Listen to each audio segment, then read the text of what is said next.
పాలకూర పప్పు తయారు చేయు విధానం.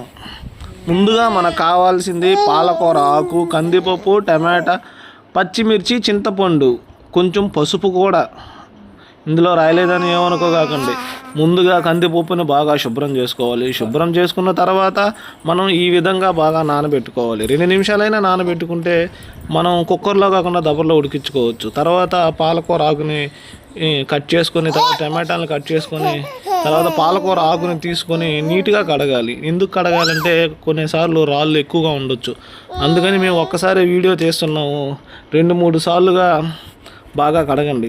2-3 సార్లు కడిగిన వీడియో మీకు పెట్టాలి. ఓన్లీ ఒక్కసారి కడిగిన వీడియో మాత్రమే పెడుతున్నాం, కొంచెం టైం తీసుకుంటుందని. తర్వాత ఆ బాగా కడిగిన ఆకుని ఇంకో దబర్లోకి తీసుకోవాలి.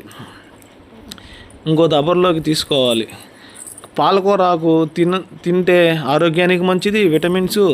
అట్టని రోజు తినకూడదు, వారానికి 2-3 సార్లు తింటే మంచిదని డాక్టర్లు చెబుతున్నారు. తర్వాత మనం ముందుగా కడిగి పెట్టుకున్న కందిపప్పుని తీసుకొని టమాటాలు కట్ చేసుకొని చిన్న చిన్న ముక్కలు అందులో వేసుకోవాలి. పచ్చిమిరపకాయలు తగినన్ని అందులో వేసుకోవాలి. మేము ఎక్కువ కారం తినాం కాబట్టి కొంచెం పచ్చిమిరపకాయలు వేసుకున్నాం. మీ కారం స్పైసీ కావాలంటే మిరప్పొడైనా వేసుకోవచ్చు. తర్వాత విడిగా తీసి పెట్టుకున్న పసుపు తగినంత వేసుకోవాలి. అందులో ఎక్కువ వేసుకోకండి ఫ్రెండ్స్. ఏదైనా సరే తగినంత వేసుకుంటేనే మనకి మంచిది. తర్వాత చింతపండు.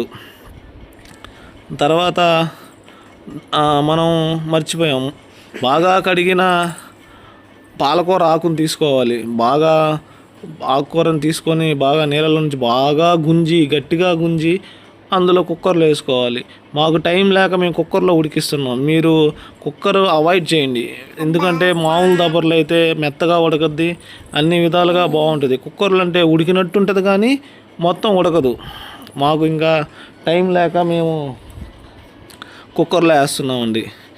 మీరు ఈ విధంగా కుక్కర్లో అన్ని ఆకు మొత్తం వేసిన తర్వాత కుక్కర్ మూత పెట్టి గట్టిగా అదిమి బాగా నీట్గా దాన్ని అడ్జస్ట్ చేసిన తర్వాత గ్యాస్ స్టవ్ వెలిగించి దాని మీద కుక్కర్ పెట్టేయండి ఫ్రెండ్స్. కుక్కర్ పెట్టిన తర్వాత అది బాగా ఉడకద్ది. మేము ఉడికే అంతా మేము తీయలేం కాబట్టి ఉడికిన తర్వాత నుంచి స్టార్ట్ చేసాం. కొంచెం అది కుక్కర్ తీసిన తర్వాత ఈ విధంగా ఉడకద్ది. ఉడికిన ఆకుకూర, పచ్చిమిరపకాయలు, టమాటాలు ఈ విధంగా ఉంటాయి. తర్వాత ముద్దకం తీసుకొని కొంచెం కల్లుప్పు వేసుకోండి, బాగుంటుంది టేస్ట్. కల్లుప్పుతో బాగా మెత్తగా దాన్ని బాగా తిప్పి మెత్తగా దంచిన తర్వాత మనం తాలింపు వేసుకోవాల్సిన పదార్థాలు చూడండి.